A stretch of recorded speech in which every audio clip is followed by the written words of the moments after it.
Hello. Oh, perfect. That's Yeah. great. Thank you. I think it should work for you, right? Building blocks podium, it works. Okay. Cool. Yay. So this, I'll probably just sit here and change the slides, and then we'll have Billy sit there and change those slides, so you don't have to worry about it. Oh, my feet just got so cold sitting in my car. Oh, yeah. So slushy out there too. Oh, hi, Lori. Thanks for joining in. We're gonna give it a couple, 10 or so more minutes for everyone to show up. But if you want in the chat to put where you're tuning in from and anything you're looking forward to or want to learn through the presentation today, you can go ahead and put that in the chat. Thanks for being here. Hi. Hello.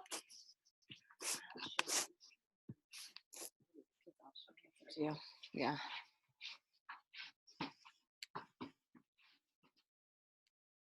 Hi. Hello. Is that Ellen? It is. Hi. All these layers. Hi. I wasn't sure if it was you. You want to just sign in right there, and then you can make yourself comfortable wherever. And we have water or tea if you want to make some. We have the hot and cold water. There's a bathroom in the back to the left. So you've been in our Eagle Art Club? Really? Awesome. Well, welcome. Art exhibit one. Yeah. So now I've never used the bathroom here. So There you that's go. That new to me. Yeah, there you go. Yeah, so it's some office space for our education team, workshop space, and like artists, like Greg, working on his amazing mural. So, Greg? Are you talking about Greg? Yeah, Marquez. I don't know my neighbor's last name. Is he kind of bald? He lives in Rolandsville, Oh, so okay. I don't think he's your neighbor, yeah. And he's not baldy. Okay. But yeah, he got commissioned by the town to do this mural, and it's going to go on the side of where the business connection used to be.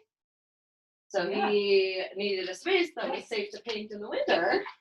So he's been using it. He comes in usually about 2 or 3 times a week. It's been really cool to see it like come to life and evolve. Yeah. Mm-hmm. I know. Because I I can have it in my imagination, but then on paper it just becomes stick figures, which it's still okay, but also kind of size. yeah. Thanks so much for coming. I'm glad to be here. Very glad to be here. Hi, Jenny. Thanks for joining us. We're waiting for everybody to log on and join us here in person. But if anyone wants to put where they're tuning in from in the chat, as well as anything you're excited about for that presentation, or maybe even one reason you really love the earth. Let's go with that. That would be a good question.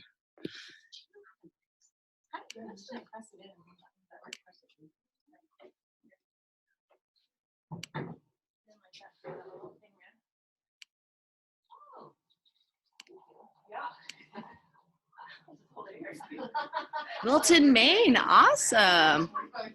Doable and realistic coping strategies. I think Zoe's got your back on that. I'm looking forward to that part too.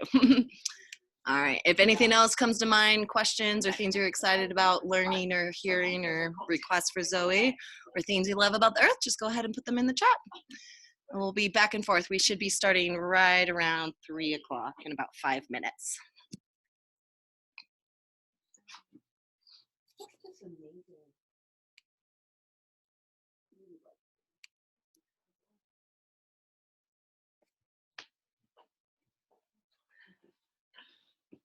Meet the artist.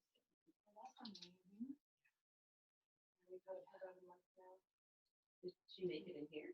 No, we bought it from her. It was previously made. I think she's made 5 now. They've been in like the Boulder, some sort of Boulder parade. Yeah, you're wearing this, right? Yeah. Probably me or someone will eventually. I just didn't know there was a separate door. That's why I walked her. There she goes. Yeah. I didn't really know this. Years. Maybe you'll feel positive. Yeah. We're all in it together. Yeah. What was your name? Allie. Hi, Allie. I'm Michelle, Education Director of Wildcat. We have a sign-in sheet if you wouldn't mind. And then there's water or tea. There's bathrooms to the back and on the left. And then we're just going to wait for some friends to join us on Zoom and in person. And we'll get started probably by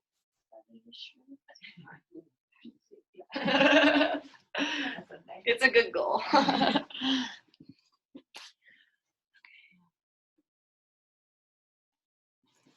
Ellen.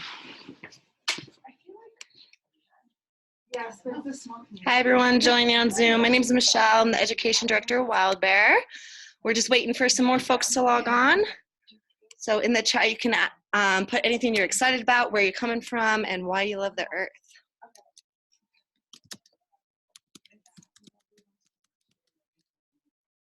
Oh, tell me why? I'm like, yeah.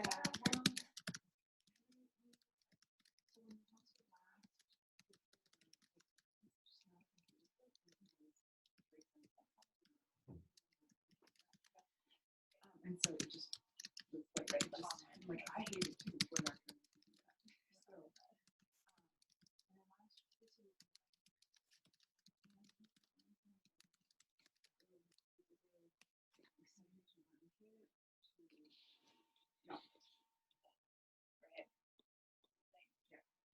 that. Oh, awesome. Thanks, Jenny, for supporting Zoe. And I'm also excited to learn some new coping mechanisms.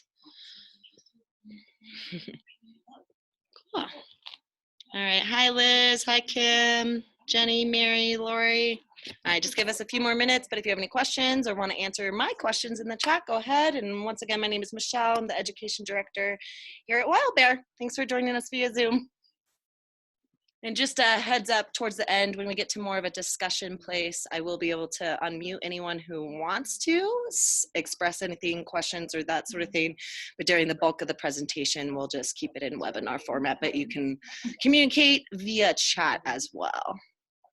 Thanks for being here. Yeah.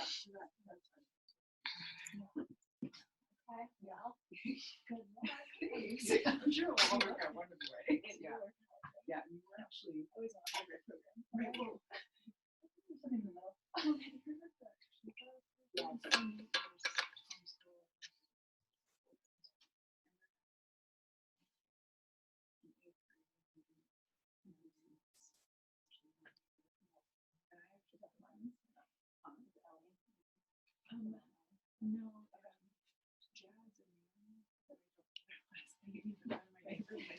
jazz and like not a lot of big person. I love that program. Okay, so yeah, you know. Yeah, they're reusable. Sarah found them, and I was like, yes. So they've been so great for the programs. So Yeah. So you boil them. This is what they look like before. Right, that's a long way. I just don't. Yeah. Yeah. Great. Yeah. For me, it's the blushing. Yeah, they're awesome. That is the Yeah, you know, yeah. Keeps the kids happier and not throwing away a bunch of chemicals and chemicals if you're making sure. We have to look at the ingredients list or something. Yeah, that's something crazy. Yeah, total ones. Right. Yeah. Right. I know. These schools are like. I know. The older one? Yeah. Nice check. Yeah. Yeah. But that's driving. Maybe. Cool.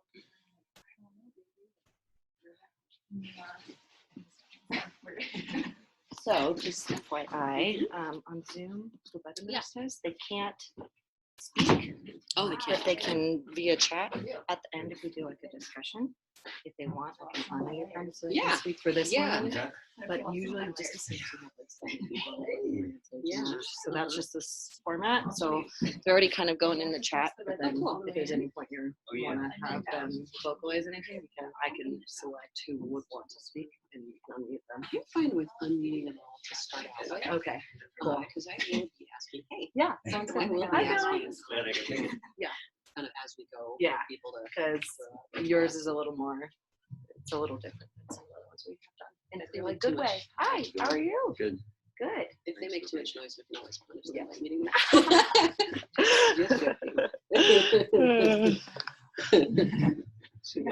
Okay.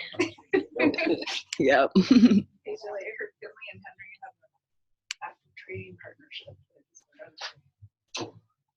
call it Beyblades? No, some sort of card. What? Oh, Pokemon cards? I just heard about this today. Those Children are trading. all that exists. Well, not really. Those are the primary things. Trading going on. I know. It's really, my kids are like, I don't get it. Nobody perfect. Yeah, you're like that. Don't worry Yeah, about it. exactly. We don't play. Yeah, we just like All right, friends on Zoom, we're going to get started in probably about 1 or 2 minutes. If you haven't already put in the chat where you're coming in from, anything you'd like to learn or gain from the presentation, and at least one reason you love our beautiful planet and why it's worth fighting for. That's always encouraging to me, at least, to see what other people love about our home. Cool.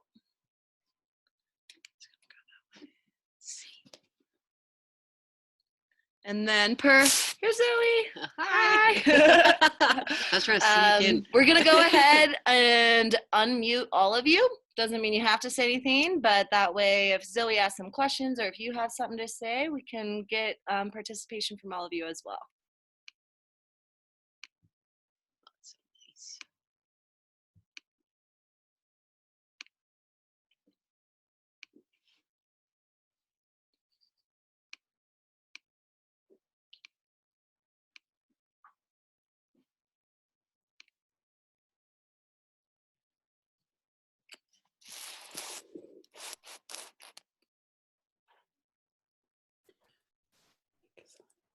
You will, however, have to unmute yourself if you want to say something, but maybe when you're not chatting and all that, just to cut back on feedback, have yourself on mute, but then when you're ready to answer a question or ask a question or anything else, you can unmute yourself. Cool, we're gonna get started in about 1 minute.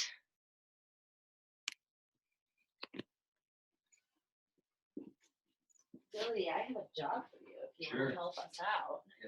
Can I put you in charge of changing the slides on this computer? For the projector for us in-house folks? Yeah, not yet. Make your tea, enjoy. No, But just figured you could help with that portion. actually, is it just the down arrow? Yeah, it should just be the right arrow to the side. Yeah.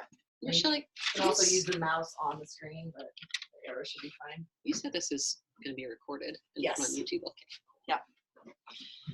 So once we get it converted to YouTube, I'll send you the link and you can share it and do whatever. Yep. Might take a little longer because Lindsay just resigned. She moved back to Wisconsin and she's our tech wizard. So we're working on replacing her. So 'cause I'm like, I don't know how to do video editing. I've tried, but it would take me like forever. You're recording it. Yeah. That is the pros of the hybrid version. That way we can have other people enjoy the content later on. All right, I think we should go ahead and get started. Are you ready, Zoe? Yeah. Okay, I'll do a little intro, and then if other people trickle in, we'll welcome them as they join us. So hi everyone. I know a lot of you already, but my name is Michelle Whitty. I am the Nature Education Director of Wild Bear Nature Center, your host for this afternoon's Climate Action. We're really excited to host Zoe Lewis. When we started talking about this idea, I just like lit up with like, oh, this is so needed. And I'll let her get into the nitty-gritty details of what we're gonna talk about and process together. But Wild Bear has a mission of creating a lifelong connection to nature and community through creative exploration of the outdoors. And we host every third Sunday of the month climate action workshops. And Zoe's actually doing a 2-week series this month. We're really lucky. So she'll be back next Sunday doing kind of an in-person art workshop to process our climate emotions through art. So that if you're able to make it in person next week, please register in advance. It's going to be a really awesome workshop next week that's connected with a lot of what we talk about today. And one very important other thing to mention is that Wild Bear, as well as the town of Nederland, is located in the unceded territories of the Cheyenne, Ute, Shoshone, Arapaho, and several other indigenous groups. Do we have any questions or anything else before we get started? And I turn the keys over to Zoe. Awesome. For those of you on Zoom, I have allowed you to talk, but just keep yourself on mute unless it's kind of that time for you to say something. There's also the chat for you to ask any questions or make any comments, and I'll be monitoring that and helping Zoe out when somebody has something to say. But without any further ado, Miss Zoe Lewis. Thanks for coming, everybody. Thanks to all of you on Zoom for coming. So I'm Zoe Lewis. I'm a licensed clinical social worker. I'm a therapist, and I have a private therapy practice called Soul Talk Therapy in Nederland. It's a nature-based walk and talk. So my presentation is called Developing Emotional Resilience in the Face of Climate Change. It's going to have 7 parts. Oh, and you have to change the slides for me. I can't do that right here. Thank you. So first I'm going to talk about why climate change emotions are important. I'm going to ask anyone who's willing to share how climate change has affected you personally, what it's been like for you. I'm going to talk about why we push away challenging emotions from a neurological and from an evolutionary perspective. I'll talk about why pushing those emotions away is exactly the wrong approach. And I'm going to talk about how part of our suffering is fueled by this sense of separation from the earth, from ourselves, from each other, and how we can reconnect, also known as seeing past the worm's eye perspective. I'll talk about hope in action, and then I will provide concrete tools to address overwhelming emotions. And please jump in if you have any questions or comments. Don't be shy. Can you change the slide? Thank you. So why are climate change emotions important? So first and primarily, climate change emotions are important because your emotions are important. Your emotions are intrinsically important. And this, as far as we know, depending on your belief systems, this may be our only life. This may be our only opportunity to actually be here, living here on planet Earth. It's a brief period of time. And we don't want to waste it just frittering our time away, like Chicken Little with his head cut off. Or I guess Chicken Little, maybe he didn't get his head cut off. The sky is falling. We want to actually enjoy our time here and have it be a meaningful experience. And that in and of itself is enough of a reason to justify doing this presentation. Your emotions matter, and therefore we want to feel better. We don't want to kind of be trapped in these feelings. But let's say hypothetically you're a person who you're very altruistic, you put other people's feelings first, you don't value your own emotions, not highly recommended, that's kind of comes with its own set of problems, but let's just pretend that's how you feel. Even if you kind of stuff your own feelings down, you still have emotions, and your emotions are still contagious. We're wired to really pick up on the state of each other's nervous systems, and so we can just glance at each other and get all this information from each other without being consciously aware of it. Our pupils are dilated, the flush of our face. And if somebody's in a state of shutdown or anxiety, we read that and we pick up on it, and it influences our own emotions. And so as we talk about climate change, if I'm in a state of shutdown and collapse, you're going to feel that too. And I'm going to feel less empowered to take action if that's where I'm coming from. And you're going to feel less empowered to take action if I'm talking to you from this place of collapse and helplessness. So it matters from that perspective. So the public discourse about climate change has not been effective. We've known about climate change for a very long time. And we're just now barely starting to sort of sputter our way into some sort of action. Why is this the case? The way that climate change is addressed in the news and in social media and whatever, all the things, is focused mostly on facts, conveying all these facts. And then this doomsday messaging, everything's terrible, we better take action immediately, or everything's going to go extinct, everything's horrible. So this kind of like, let's scare people into action. And many of us have been guilty of attempting that ourselves. Like on Facebook for a while, I was just like trying to scare everyone, but it's really ineffective. And facts alone are just ineffective in swaying the public toward engagement. Lack of knowledge is not what created this crisis. Human nature is what created this crisis, not cold, hard data. Oh, next slide, please. Thank you. So all aspects of human nature, like our good sides, our creativity, our ingenuity, and our less great sides, our selfishness, our short-sightedness, our impulsivity, our need for instant gratification, our sense that we are the center of the universe. So to fight climate change, we need the facts. They're critically important so that we know what we're up against and how important it is to take action. And we also need to address the elements of our human nature that caused it. and sort of grapple with those elements within ourselves, and also employ the best parts of ourselves to solve this crisis, our ingenuity and our creativity. And actions also prevented by the sense that nothing we do makes a difference. So this apocalyptic messaging in the news is actually incredibly disempowering. It has kind of the opposite effect. Next slide. Oh, you did. Next slide. Thank you. That's perfect. Thank you. So our ancestors processed the world through storytelling. They relayed information to each other. Am I too quiet? Okay, thanks. Our Zoom friends. Okay, thank you. You're good. Our ancestors processed the world through storytelling. So they relayed critically important information about the world to each other through storytelling. Where the predators were hiding, where to find the food, where the next tribe lived. So all this stuff was conveyed through storytelling, and we've evolved through that. And we are also wired to process the world through storytelling, both the stories that we tell each other and the stories that we tell ourselves. We need a new story about climate change. We need a story that provides us with a believable vision of a future that we can picture ourselves walking toward, like step by step, that we can actually picture this happening. That's a big part of what we need to give us something, we can believe it once we can picture it. Next slide. Thank you. So I love this quote by Catherine Hayhoe. So why do we avoid talking about climate change? Why do we avoid bringing it up with our friends and at parties? I bring it up at parties and it's like Debbie Downer, somebody's like, it's beautiful weather outside. And I just always feel like the one that's like, yes, it's very warm. It's seasonally warm. It's supposed to be snowing. Yeah. It's almost like a taboo to bring this up. Next slide, please. Thank you.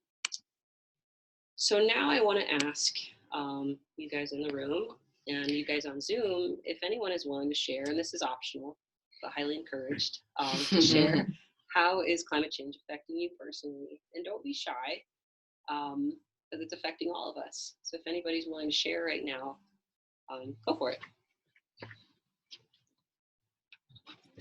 Hey, come on in, welcome. I'll share, so yeah, we get started. If you can, like, share really loud, because these guys can't hear you.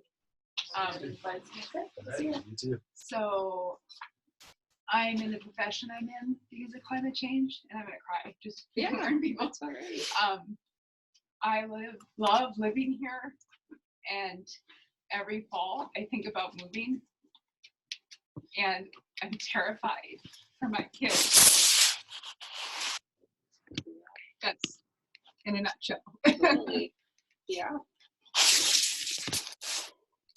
Thanks. Thank you for sharing. Probably most of us feel that way. Yeah. Yes, I feel the same. Care for my children, all of our children. Showing me how it's affected my life. The Marshall Fire. I lived in South Boulder. So many people in Superior and Louisville have lost their homes. And to me, that's climate change. I'm refugees now. I'm trying to help people find homes, and that's like the day-to-day work of it. And also, I try to read as much as I can, but I cannot read about climate change before bed. Yeah. So I lose sleep about it too. That's how it also affects me.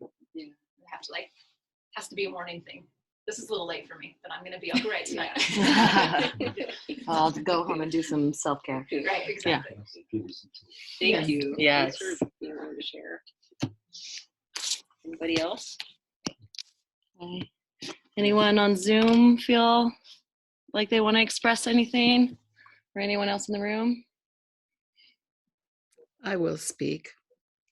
Let's see. I don't know if anyone. I'm Zoe Lewis. Nice Yeah. to meet you. Go ahead, Belly. We'll see if anyone gets inspired. Like Allie, I also do the work. I do work that in its way helps to make changes that will help improve conditions regarding climate change, energy efficiency specifically of homes. I think that being in the line of work for me gives me a lot of hope. I see a lot of technology and things and visions as well as just actual action that give me. I'm more optimistic, maybe. Nonetheless, I think one thing that I'm Zoe's husband, by the is that we don't always see the same way about climate change and how it affects us and what we should do as a result. You know, we talked about moving, we talked about staying, you know, heartbreaking either way. And well, you know, the thought of moving for me is heartbreaking, I'll be honest. And so there's the stress of that. You know, definitely the Marshall Fire was a real eye opener. You know, I found myself primarily optimistic, but sometimes like paying more attention to the weather, a little like frustrated that we haven't gotten much snow out of this storm or the last one. So paying attention to it, I think about my kids a little more, and like this is the time they were born into, and you know, hope we can teach them to be agents of change and choose to do something that matters on this quest, because this is really what it's about for them. And I don't regret that they're born now and living through it. And in some ways, it's kind of an exciting time to be alive too. It's also very much how I look at it. So that's how it impacts me some of the way. Thanks. Thanks, Billy. All right. Anyone on Zoom? Hi, this is Anyone Mary. else? Hello, can you hear me? Next slide. Thanks for sharing. Everybody. Yeah, thank you, everyone. So you can see just right now how hard it is to feel these feelings, to listen to other people talk about to feel your own feelings primarily, to willingly choose to come in here, choose to show up to this presentation, to spend your time focusing on something that's so hard to face. Like, you know, like you don't read climate news before bedtime because you can't sleep. Like this is stuff that's legitimately really distressing to all of us. Yeah. So you can switch to the next slide. Thank you. So why do we push away painful emotions? Abrupt transition there. That image. Let's see. I don't have some friends that are saying they want to contribute on Zoom. Okay, let's rewind. Kim, thank you. Just want to make sure they can contribute. Yeah. Kim Matthews shared that they bought a property in Boulder Canyon 6 years ago without even thinking about fire danger. Obviously, we should have been aware of it, but it's clear that climate change is increasing the fire risk, and it's certainly worrying. And then friends on Zoom, if you want to speak, you need to push the little microphone button, and I can ask you to unmute yourself, but you should be able to unmute yourself as well. So Lori, I don't know if you were wanting to say something. I can ask you to unmute yourself. There you go. And anyone else who maybe wanted to Can you hear me? Sorry. Lori. Mary's unmuting herself. Can you There we hear go. me? Mary, Lori, any of you guys, go ahead and speak up if you have something to say. Yeah, my moment has passed. I just wanted to make sure that you could hear us. I tried earlier, but couldn't. I'll contribute later. Okay, thanks, Lori. We can hear you now.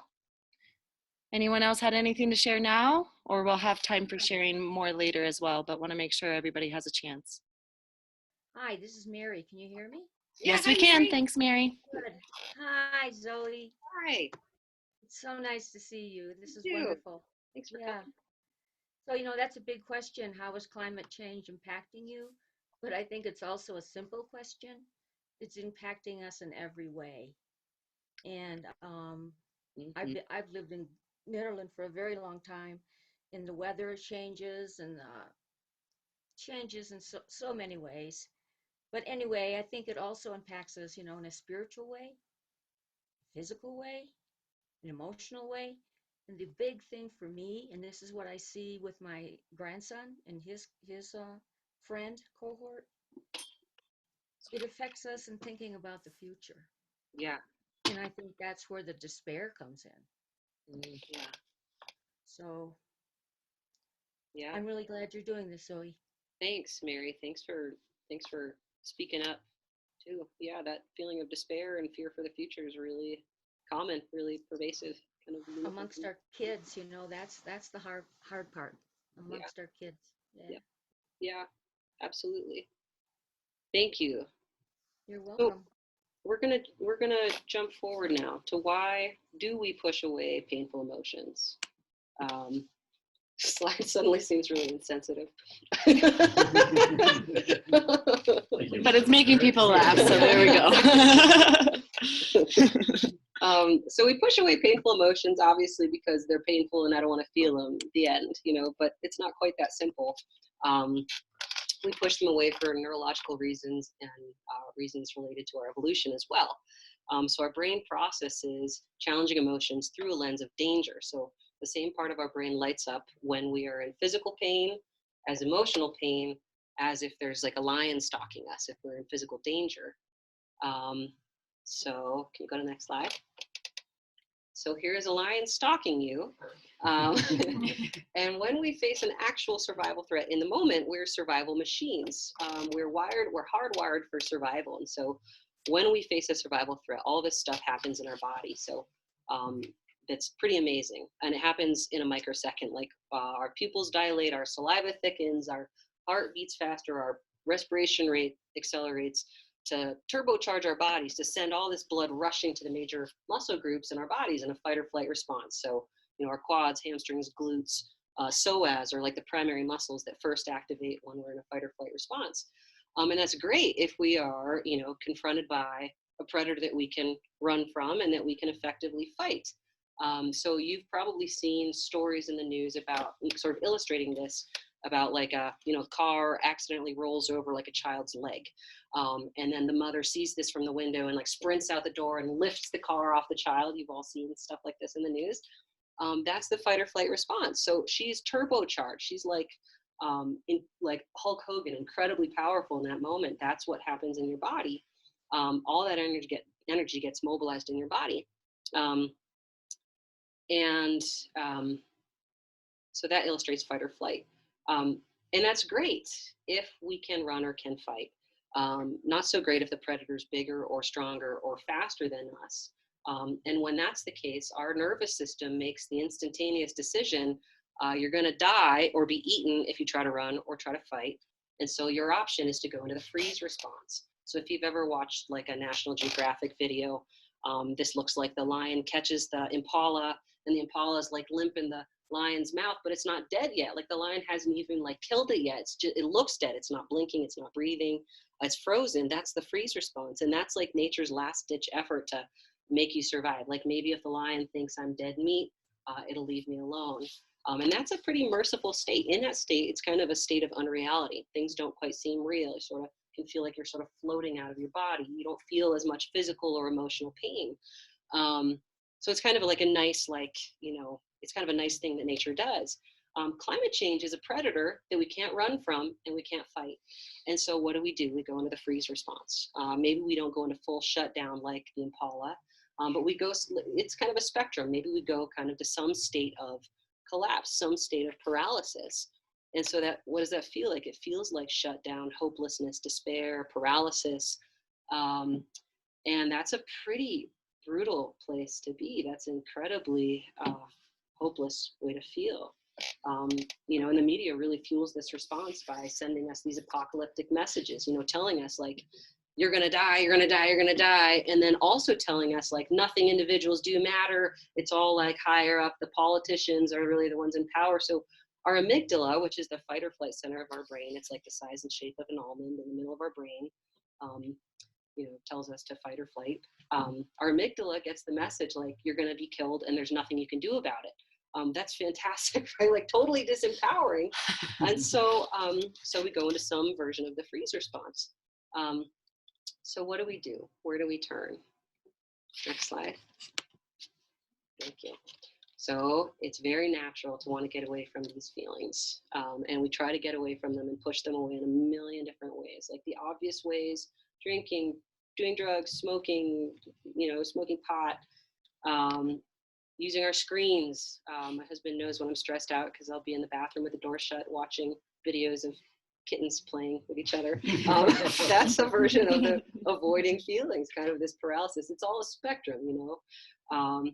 It can also look in some cases like denying that climate change is real. It's easy to tell ourselves, you know, people who deny that climate change is real just don't care about the earth. They hate the planet. They only care about fossil fuels, but that's not really accurate. If I believe that I am stuck in the lion's jaws, I have no hope for survival, I can't run, I can't fight, there's nothing I can do. Maybe if I tell myself the lion isn't really there, the lion doesn't really exist, maybe I can feel okay. And so that's it can be kind of a version of that. So that can help us have some compassion for the people who just are telling us it's not real.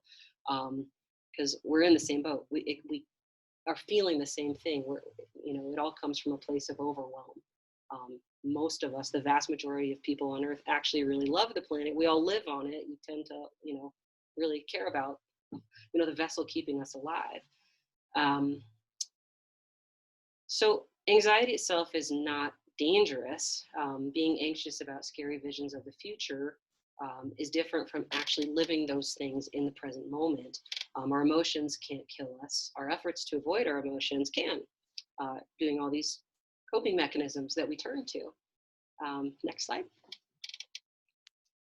So uncertainty. Uncertainty is the core nature of the climate crisis. We do not know how this is going to turn out, and none of us who are here on Zoom, on planet Earth right now, none of us know what's going to happen. None of us are going to be here, to see how this story plays out. And that's kind of torture for humans. We don't do well with uncertainty. It's like the hardest emotion. It prompts more anxiety than anything else.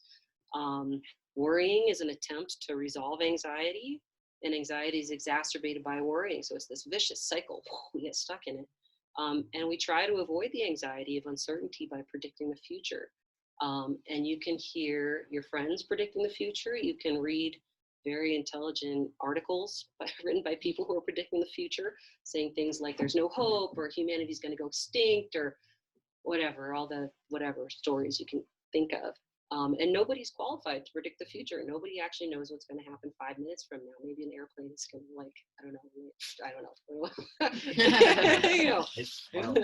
Yes, exactly. So nobody knows what's going to happen.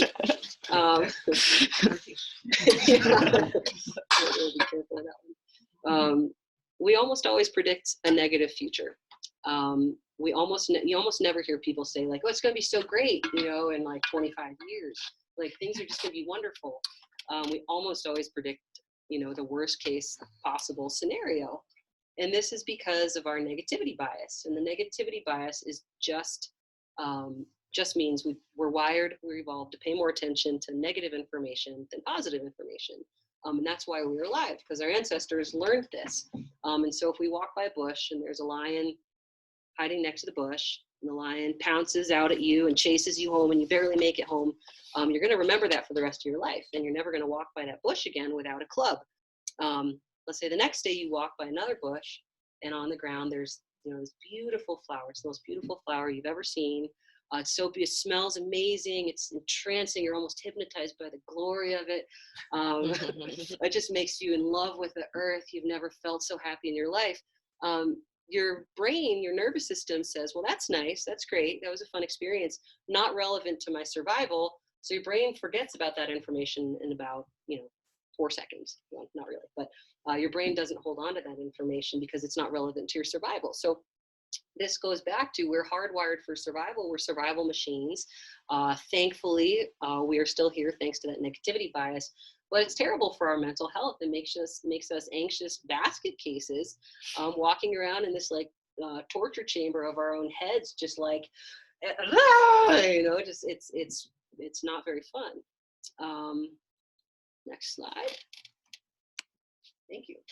So why is it important to feel our climate change emotions? And I want to throw this one out to all of you for a second and see if anyone has thoughts about why it might be important to feel our emotions.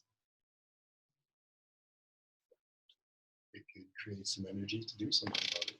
Bingo. Yeah. So remind me of your name. Chris. Chris just said it could create some energy to do something about it. Yeah, exactly. That's a great reason. Anybody else? Helps you, like your nervous system, from holding on to it all, release it, and then that connects to what Chris said of like being able to not just be stuck and freeze or fight. You're able to release what you're feeling because you're processing it, and then you're able to move on and take the next most meaningful step. Absolutely. Yeah. Great. Exactly. Thanks. So grief and anxiety are actually really healthy, really appropriate, really adaptive responses to this crisis. Those are really logical and appropriate ways to feel. And we also happen to live in the slap a smile on it culture. which is, you say, you walk past somebody that you know on the street and say, hi, how are you doing? And the response is fine. My dog just died. I'm fine. We just always have it's the cultural expectation that we're always fine. We're always smiling. We really learn to mask our true feelings. And we also culturally don't really recognize grief about loss of nature as an appropriate response. Maybe we're allowed to grieve for like some increment of time society permits, so you lose somebody that you love. But if it's nature, we don't really recognize that as valid in our culture. And going back to kind of our primitive selves, our brains don't realize that we don't still live in caves with a tribe. Our brains have not evolved as fast as our environment has. So our brains still think that if we're rejected socially, we're going to be cast out into the desert and we're going to be eaten by a saber-toothed tiger. And we're not going to be able to find food, and we're going to die. And so to our poor little brains, everything is about just trying to stay alive. And so this means we are trying to avoid social rejection. So we're going to push away those painful feelings and slap a smile on our face.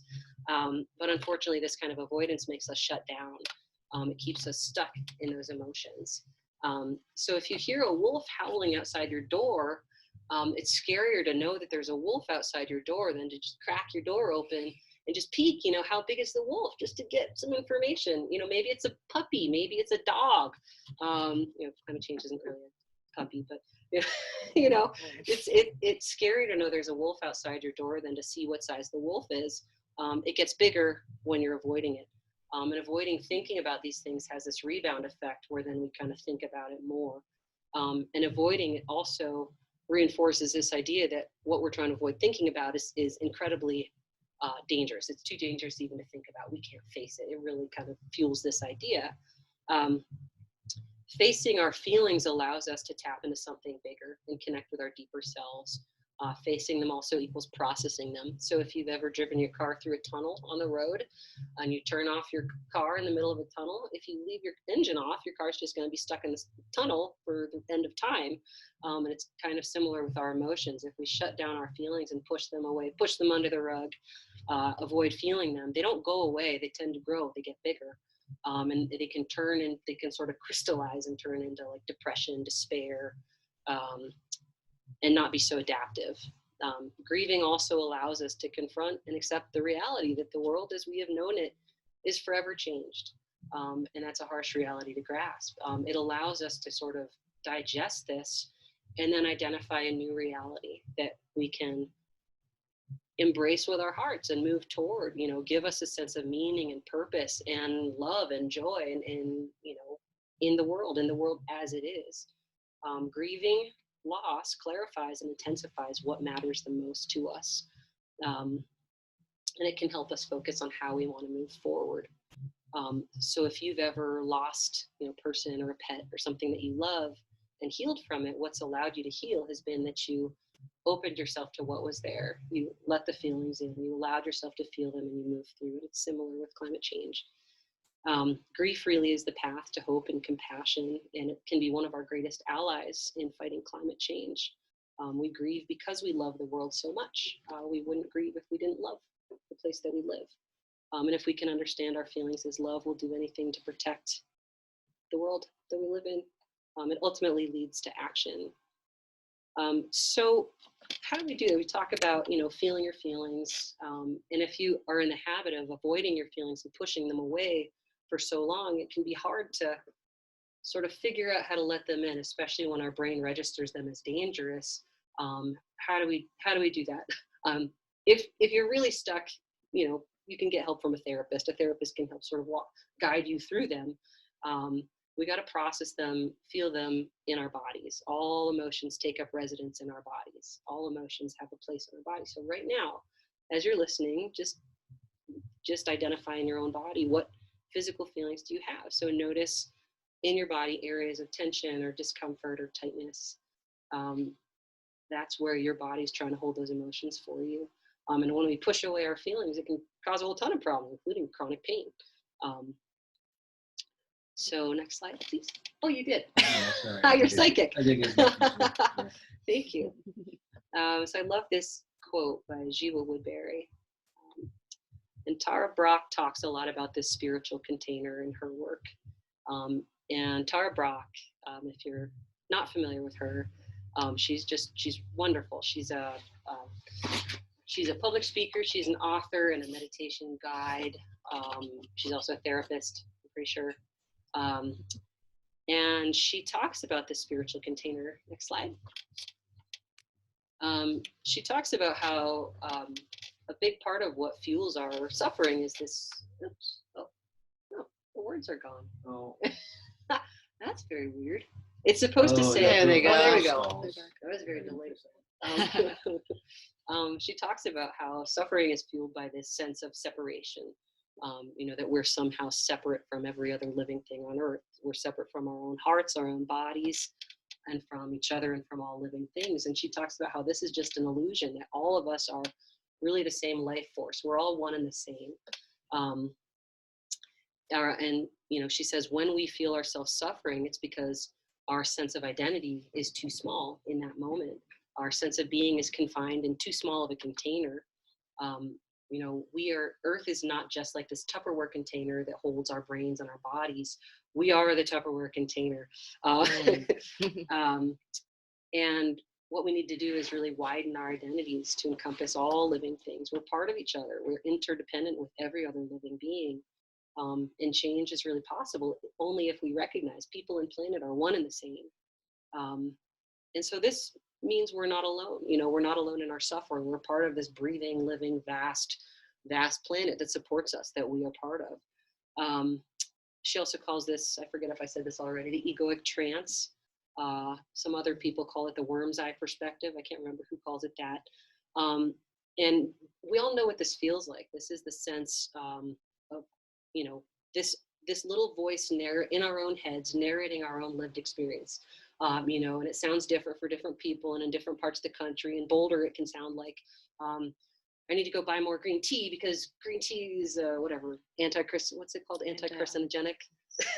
You know the word I'm trying to think of. Like it's very healthy. I have a doctor's appointment. I have to, what time is it? I'm late. Oh no.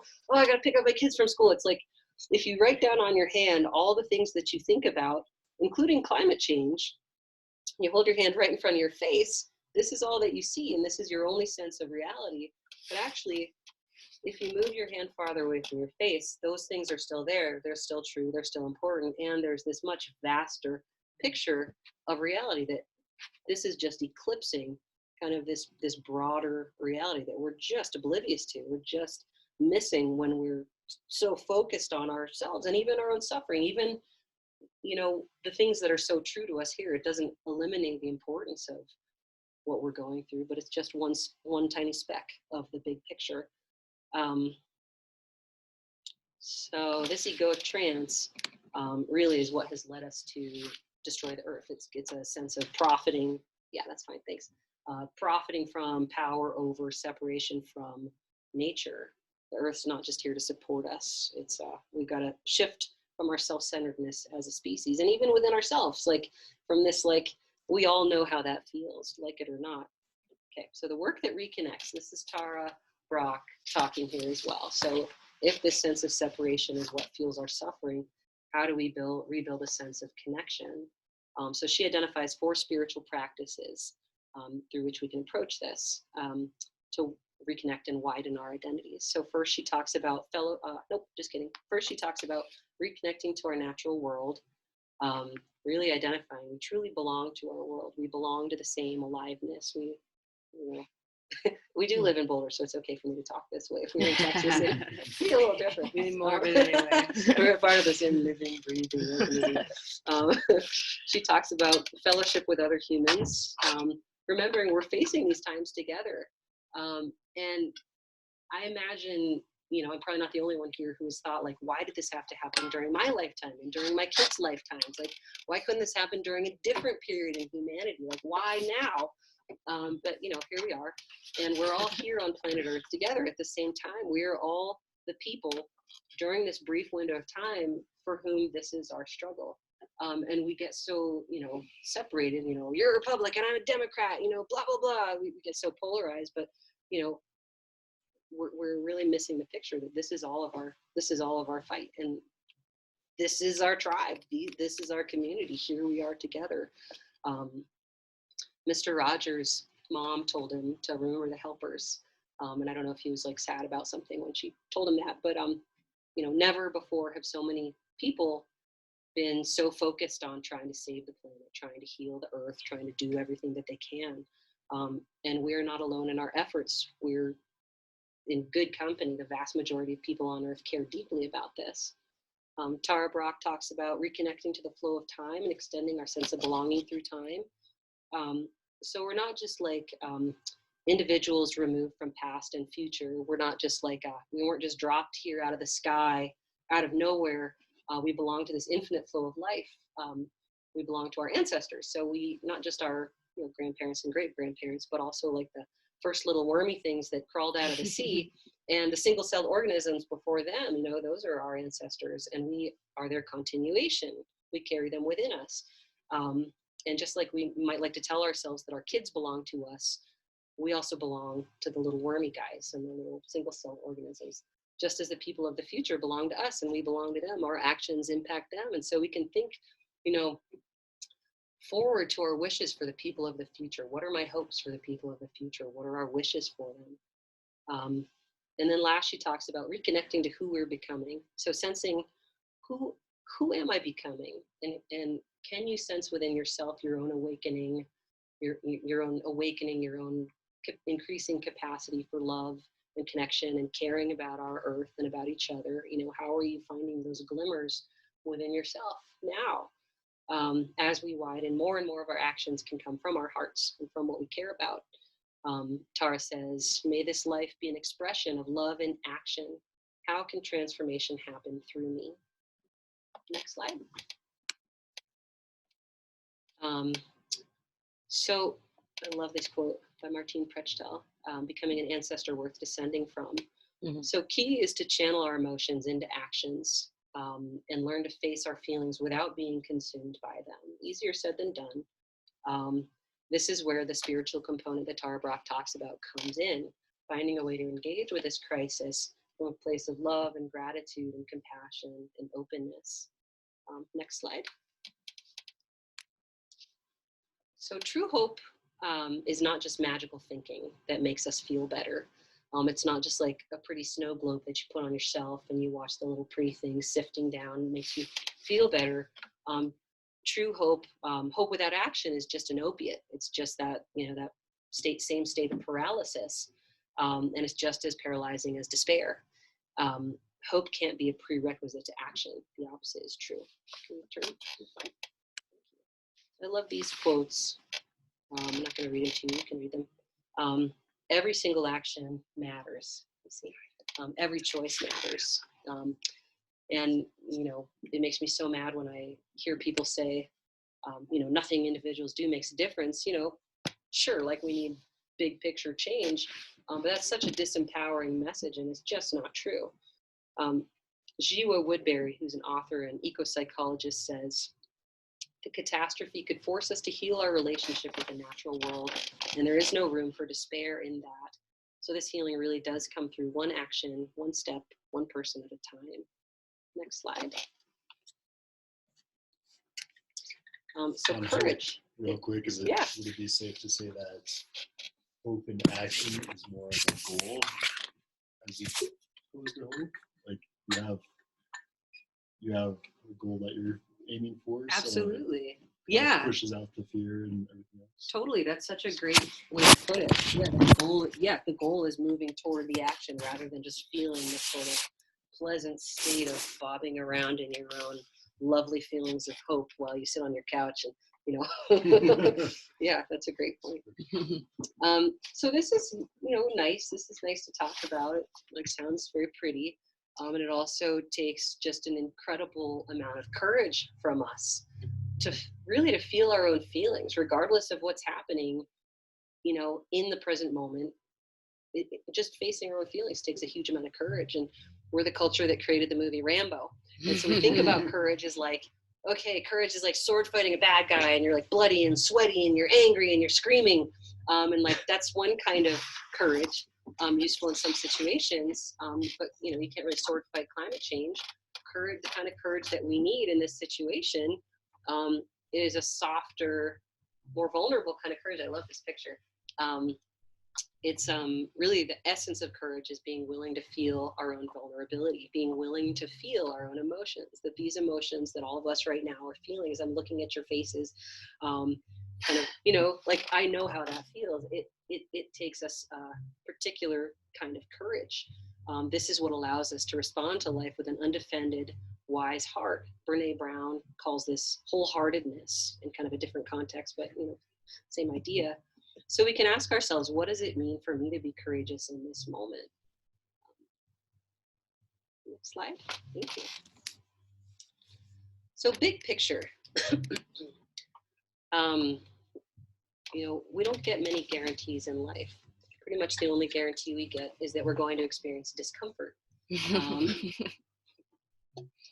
And we didn't get to sign a contract when we were born guaranteeing that life would be easy and that we would never feel any pain, or that anything we loved would be permanent, which is kind of a bummer. But if you zoom the camera lens back, you know, the camera lens right here, you know, narrating our experience, our own feelings, even, you know, those of us who are parents, you know, these feelings are really especially hard to grapple with.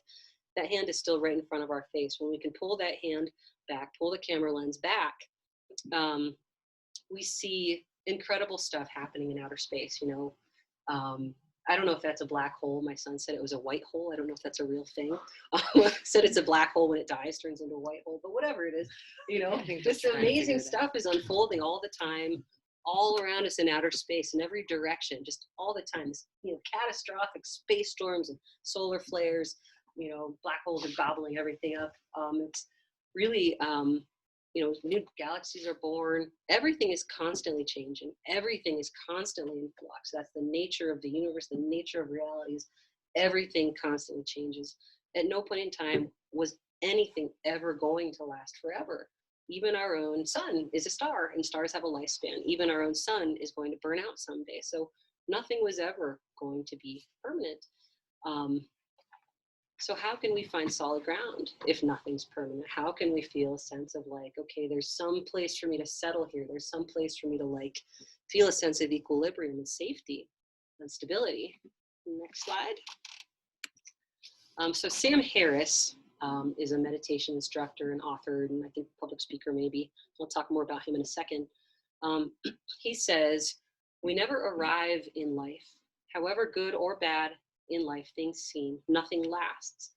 Everything you've done or not done is now just a memory, and everything that you're now telling yourself about the future is a half-truth at best. This present moment is your only opportunity to connect with your life, and that will always be the case. So learning to connect with the present moment, it's a practice, it's an ongoing effort. When we learn to live in the present moment, as we increasingly learn to live in the present moment, we can start to untether ourselves from this idea that in order to feel joy or connection or happiness or, you know, even safety, we can only feel that way if we can somehow encase all the things that we love and all the people that we love in concrete and put them in a concrete vault and bury that, you know, 40 miles underground so that nothing we love and nobody that we love, that we never lose the things that we love.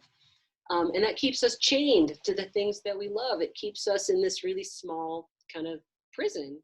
The fact that we even exist at all is incredible. The fact that, you know, we live right now, we do live on a planet with the perfect conditions for life, regardless of what is going to happen, we don't know. The fact that we're here at all, the fact that, you know, the universe exists. What is all this stuff and why are we here? You know, it's incredible.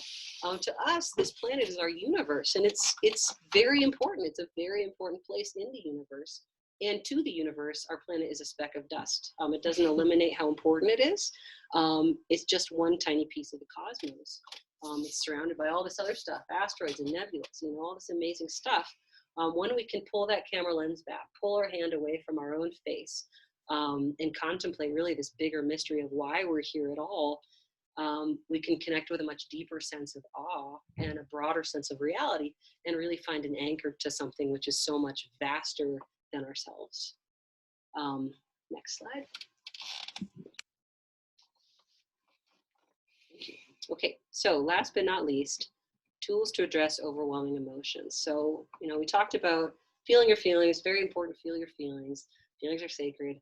And what do we do when our feelings are so overpowering that they're like a tidal wave and we're just paralyzed by them? They stop being adaptive. Next slide. There are some tools. And on the table, you guys can't do anything about this, but on the table over there, I have a list of tools. These tools are on the table, and also some actions you can take to fight climate change.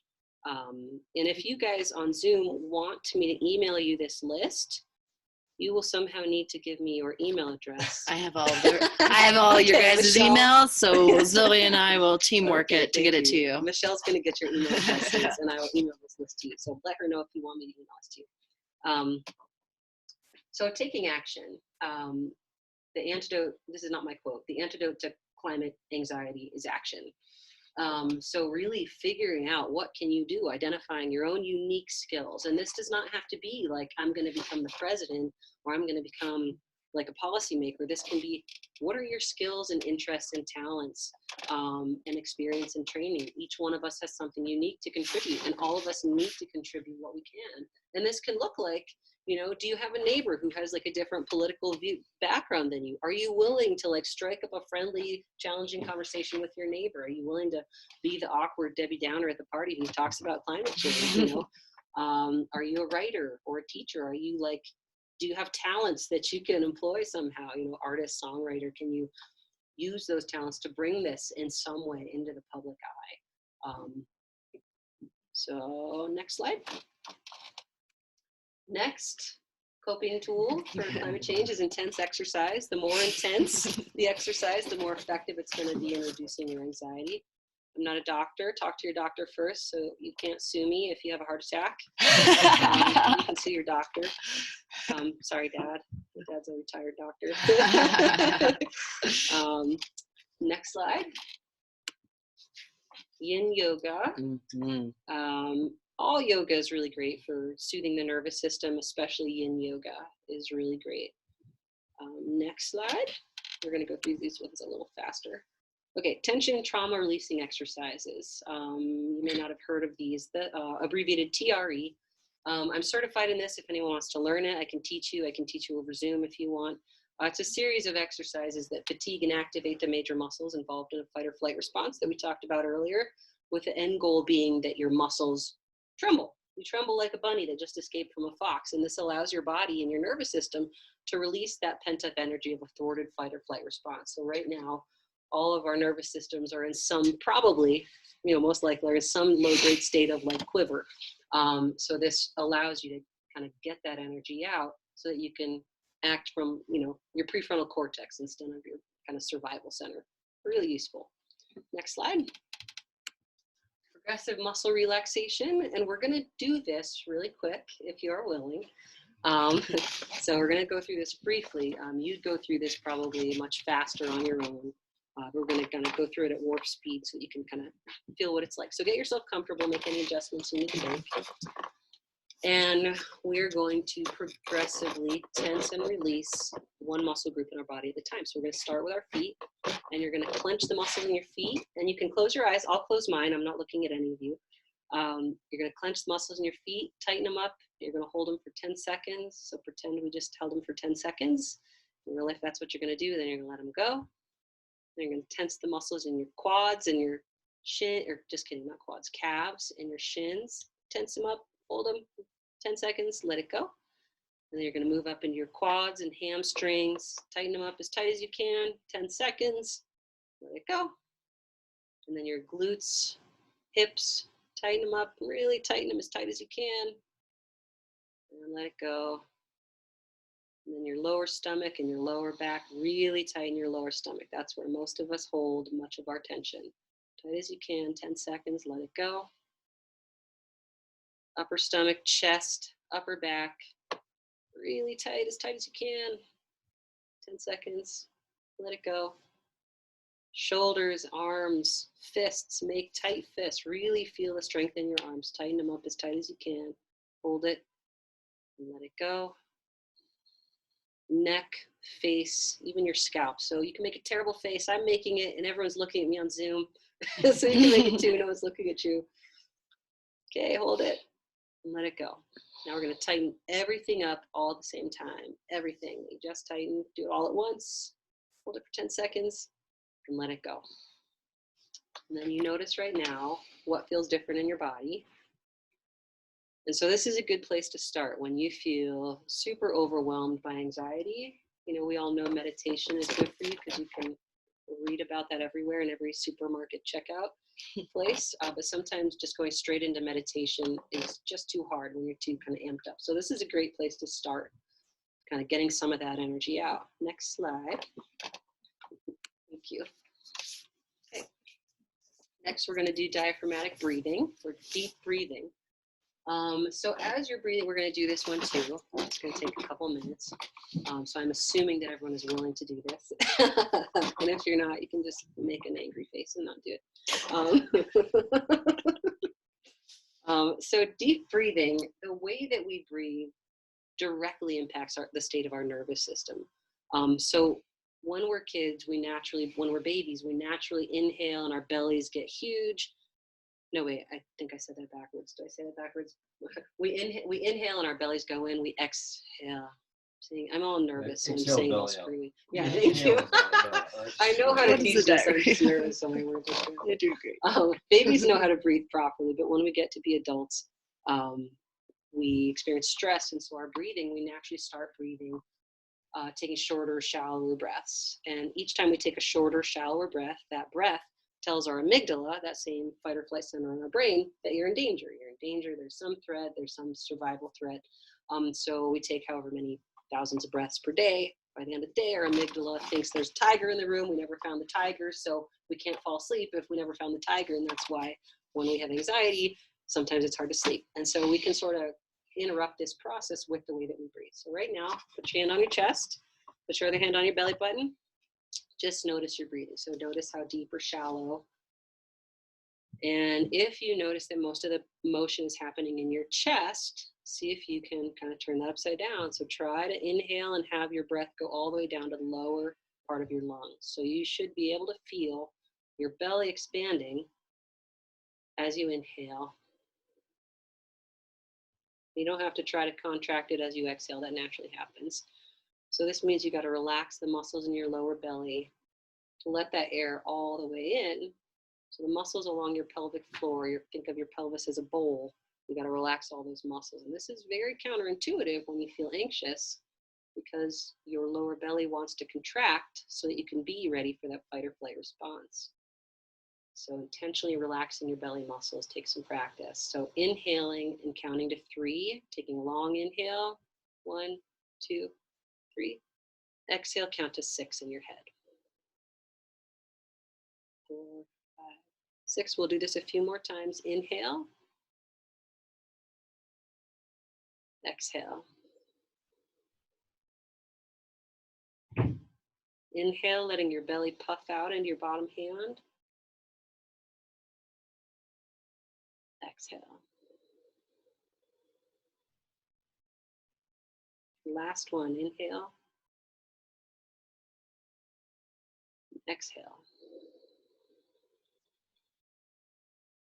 Okay. So this works if you do it. It doesn't work if you don't do it. But this will stop a panic attack if you actually do it.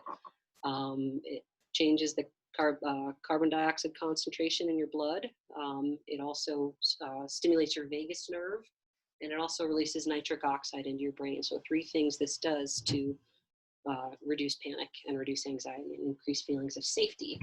So this breath tells your amygdala, I'm safe. It's okay to breathe slowly. See, the tiger's gone. See, so you're kind of interrupting that process. Next slide, please.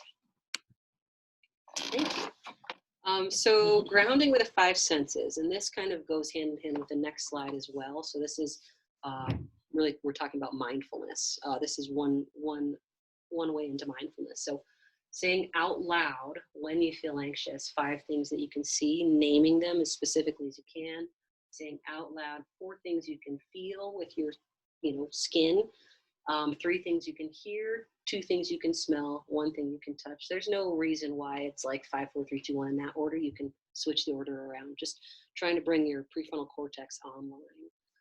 Mindfulness is just bringing yourself into your body, into this space right now. How do you know that you're here on earth right now? What in your body is indicating that to you? Next slide. You can kind of skip through. That's just mindfulness. It's just mindfulness. I hate mindfulness. The moment. Okay. Oops. Oh yeah. Next slide, please. So we're going to skip to meditation. There we go. And so meditation is so great. And if you have like PTSD and haven't done much work on it, or if you have a trauma background, it's hard to just dive straight into the cold, icy water, of meditation right away if you have this nervous system that's really dysregulated. So good to start with like yoga and exercise and these other things first. That said, meditation can really shift your experience of reality, shift your perception of reality, help you get your hand away from your face. Sam Harris, who I mentioned earlier with that quote, has an app, a meditation app called Waking Up. So make sure you remember this, Waking Up. It's a great app that can teach you, oh, thank you. I think Michelle's going to write that down. That can teach you how to meditate. And he gives you 2 weeks of it for free. And then afterwards you have to pay something. But I think you can not pay something if you don't have any money. But it's a great app. And he teaches you from the ground up how to meditate. He has guest speakers. Thank you.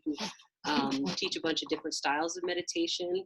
You can set an alarm on your phone so that you get a text message saying time to meditate at the same time every day.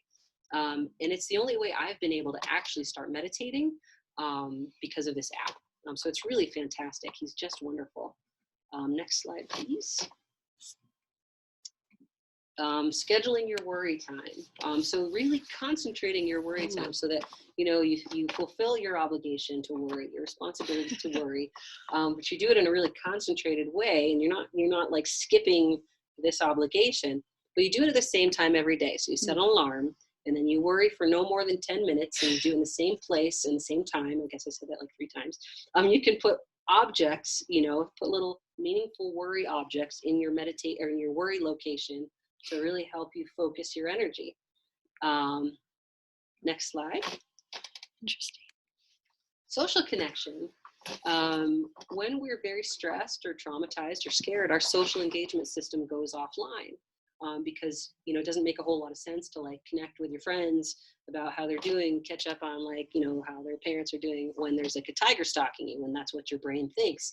And so intentionally engaging with supportive people, especially now, all of us are really socially awkward now because of the pandemic, retraining ourselves on purpose, pushing against the stream of on purpose trying to re-engage with each other, even when we're don't know how to do that anymore, is really important because that can increase feelings of safety and also remind us oh, I'm totally not alone in these really painful feelings. Next slide. Getting outside in nature, very, very important. Nature is such a great way to soothe the nervous system. Next slide. Getting enough sleep. Chronic sleep deprivation, which is really fueled by this kind of what we talked about, the way that we breathe, leads to anxiety and depression. The cingulate cortex in our brain becomes overactive with chronic sleep depression and creates anxiety. Next slide, please. Excuse me, worry container exercise. So we're going to do this now. We didn't realize you were going to be doing all these things. So what we're going to do, I'm going to ask you to close your eyes and get comfortable, make any adjustments you need to.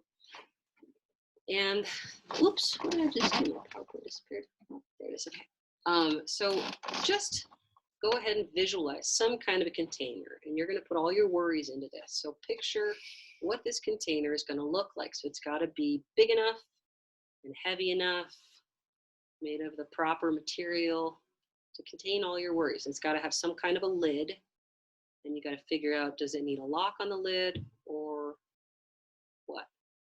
And so then I want you to just, fish around in your brain and notice all the thoughts floating around, all of your worries, and just go ahead and jam each worry one at a time into that container. And just smush each worry down in that container.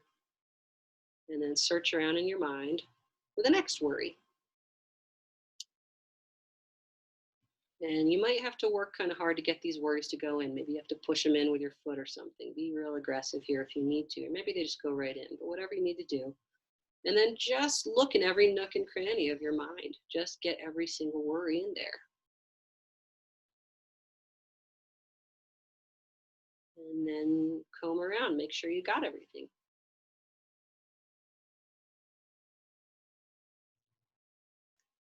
And so then you're gonna, once you're pretty sure you've gotten all your worries in there, you're gonna pick up that really heavy lid. You're gonna put the lid on the container, however gently or however aggressively you would like to. And then if you need to lock it, go ahead and lock it. You're gonna push that container wherever it needs to go. Move it wherever it needs to go. Go somewhere. Where did it go? You could take the lid off anytime you choose, anytime you need to pull a worry out of there. Okay, so your worry container is somewhere right now, so it's safe to open up your eyes again. And we're going to go to the next slide, please. Volunteering and other activities that can bring you out of yourself, out of our narrowed focus, you know, our sense, I am the most important thing in the world. We all know how that feels, whether we like it or not. And that also kind of sparks our social engagement system. Next slide. Cultivating spirituality, connection to something larger than yourself. And what this means really depends on who you are, what this means to you. But really, you know, we are not just the only thing. So kind of helping yourself in whatever way this means to you, connect with what's vaster than you are. Next slide. Resting your brain by spending time daydreaming. This is calming, what's called a, what did something funny just happen? No, it's challenging. Oh yeah, The hardest one, yeah. yes, I know. I can't rest. So this is calming what's called the default mode network in our brain. And this leads to creative problem solving and insight and empathy. So you can get there by going for a walk without your earbuds in, just listening to the sounds around you. But you can get there by watching like a flickering candle flame or your fireplace, or by watching a running stream or a waterfall. So this is just daydream time. Next slide, please. Cultivating hobbies, creating joy. Next slide. So my husband told me that everyone was going to hate this slide, and I shouldn't put this one last. Because nobody wants to stop drinking alcohol or smoking. Or avoid cats. What's the cat? So it's the acronym. Yeah, Caffeine, okay, I got that now. cannabis, But at first I was like, alcohol. I know cats. Tobacco and technology, and sugar and sweeteners, especially aspartame. Choosing nutritious food instead. Next slide, please. So reality checking your thoughts. I love this picture. Just because you think it does not make it true. Thoughts are not facts. And I thought about doing an exercise. Maybe we won't do an exercise of this. This is cognitive behavioral therapy. So, you know, I was thinking I might walk you guys through this, but I think I won't. So this is just kind of examining, is this thought helpful or unhelpful to me? Is this thought true? Is this fact or maybe not fact? Unclear. So this involves like correcting extreme or catastrophic thinking, and expectations and language. So if I tell myself like, oh, everything's horrible, everything's hopeless, you know, blah, you know, that affects my emotions. So really noticing when we're telling ourselves those things, and noticing when we hear somebody else say those things, what emotions does that bring up in us, you know? Instead of walking around, you know, like swimming around like a fish, and there's all these like juicy fish hooks dangling in front of us, you know, we just bite every hook, you know, like, do we swallow the hook when we hear somebody say there's no hope, you know, say something that generates emotions? Do we swallow the hook of our own thoughts? Or can we learn to look at them through a more critical lens, really fact checking our own thoughts? So noticing that outcome, whatever it is, the terrible thing we're anticipating, has not yet occurred. We don't know that it's a fact that it's going to occur. And helping ourselves to imagine positive outcomes. Distinguishing between our safety right now in this present moment and our fears about future threats. We don't know what we're going to be facing, and we also don't know what it's going to be like, our lived experience in the moment, you know, whatever it is. If our home does burn down someday, that's terrible. We also don't know how we're going to feel if that happens. We can imagine, we don't know how we're going to feel, and we're way more resilient than we give ourselves credit for. Also, not underestimating your ability to tolerate negative sensations and emotions. Telling ourselves, I'll get through this. My kids will get through this. Not believing everything we think. And last slide, second to last slide, is therapy. Therapists can help soothe your wounded souls. Last slide, thank you. Discussion. So that's all my slides, and I'm so glad that you all are here. Thanks so much for coming and being here. And I want to just open it up now for conversation and questions, or comments, or anything that anybody wants to say. So all of you people on Zoom can go ahead and unmute yourselves if you want to talk. And if you don't want to talk, you can just leave yourselves muted. Yep. And I'll turn them into the, they can kind of be a member of the circle. See if that works. There we go. All right. Thank you, Zoe. Thanks for your technological help. I'm learning as I go, as we all are. Does anybody have thoughts that you guys want to share? Anybody on Zoom? Anything kind of triggered for you by some of these ideas? I think it's really helpful to be reminded all of the like coping. None of those are new, but I just lost a lot of them along the way. Yeah. So it's good to be reminded. Yeah, to kind of those. Thanks. And then to add one coping strategy, my husband got me for my birthday something called a healing house. It's this little metal, looks like a little birdhouse. And you write your worry in it, you stick it in, and you light it on fire. I love that. Yeah. I don't know where he got it. We can make our own, maybe. I know. Right? So Yeah. make those here. That's awesome. And my kid uses it too. So. That's giving me a workshop idea. I know. Yeah. Lori, did you unmute yourself? Did you want to share? Yes, thank you. When you mentioned just now that your kid likes to use your worry house, I had this same thought while you were talking, Zoe, that not only are these good therapies for yourself, but a lot of these things could actively be taught to our children who don't necessarily understand what's going on, but they know that their parents are revved up. They know there's stuff to worry about. They hear the words climate change all the time, but they may not really understand the whole picture. But giving your kid, for example, a place to worry and a time to worry for 10 minutes when they're angry or aggravated or confused, or the visual suggestion of a worry bucket that you put all of those things imaginatively or realistically in a place and then set them on fire. That's great. I mean, a lot of the things that we can use to help ourselves seem also to be things that we can teach young children and older children to do as self-healing ideas for themselves as well. That's great. Thanks, Mama.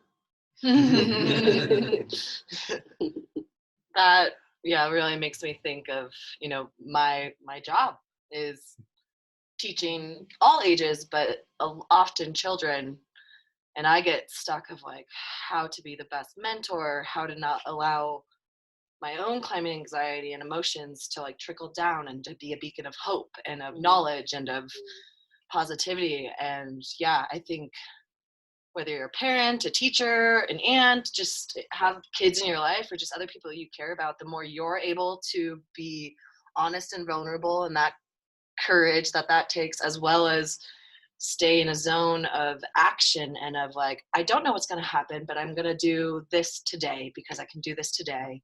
And the sky is still blue today.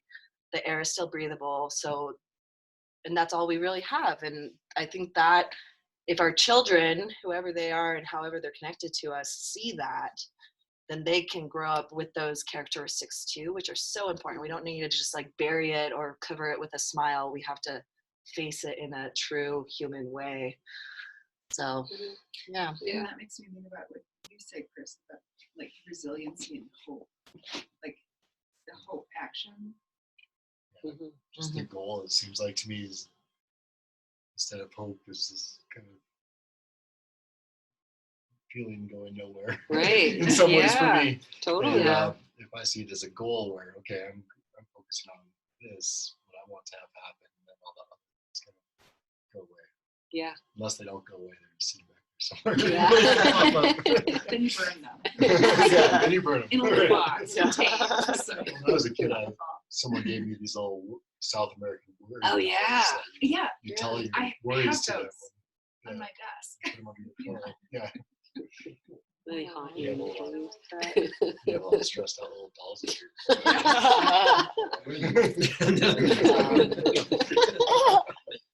Joan on Zoom has commented, there's a book, Drawdown by Paul Hawken, which lays out very practical ways climate change can be stopped.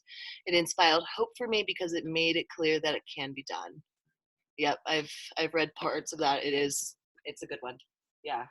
I have that book. I haven't read it yet. I've Yeah. had it for like months. Yeah. Thank you. Yeah. And I think that's also the reminder of like there are more people trying to do something than not. Yeah. And that's like the isolation and the loneliness of it is sometimes where I personally get lost of like, does anyone else care? Does anyone else notice? Yeah. And we all feel it. And I think that's part of what you were saying, like speak on it. Yeah. Because then it's normalizing it and then we can move through it. Yeah. Yeah. And bringing a connection. Yeah, and then that Other people leads don't to do that, a whether you goal of a realize it or not. collective. Yeah. Uh-huh. And using your specific gift to do what you can, not like be like, I'm gonna change the whole thing. Right? Yeah. Like finding your little piece of it. And Yeah, not having the whole world on your shoulders, being Right. like, these are my talents, these are my gifts. Yeah. I'm gonna do what I can with my little corner of the Yeah. universe. Yeah. Totally. And then encouraging others to do what they can. Yeah. There's a difference. Teamwork makes the dream work. more daydreaming, I guess. I can't do it. That was funny for me. Like curious, like some of the action stuff is like that's so where I am. Like yes, like all of that seems like that's what I want to do. But like the daydreaming and focusing on the joy and the hobbies, that's the part that's like harder.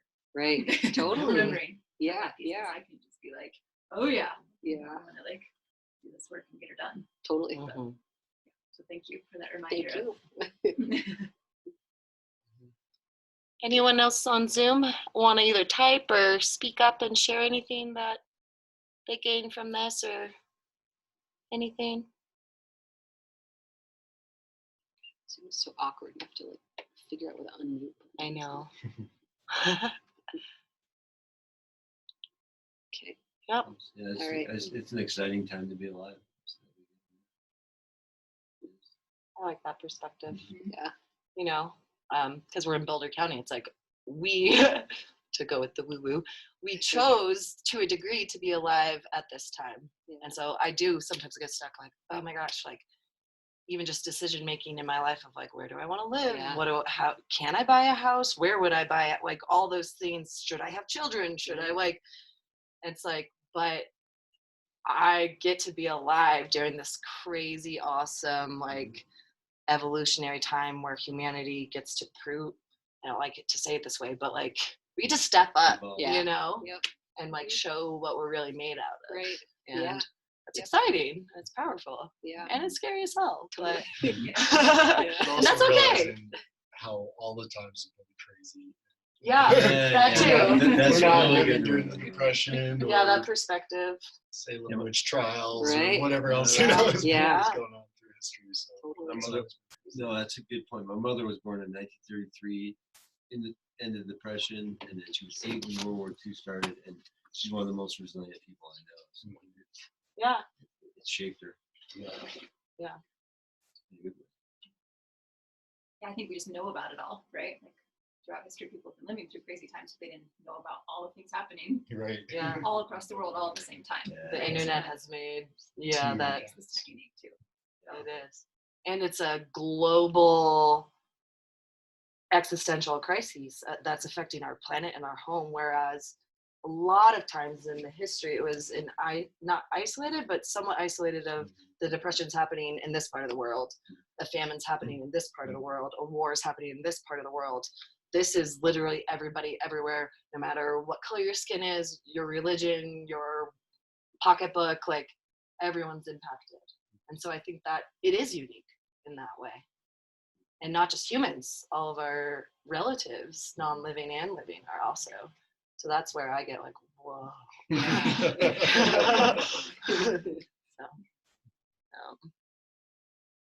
So, Well, thanks so much for coming. yeah, Thanks, Zoe. Great job.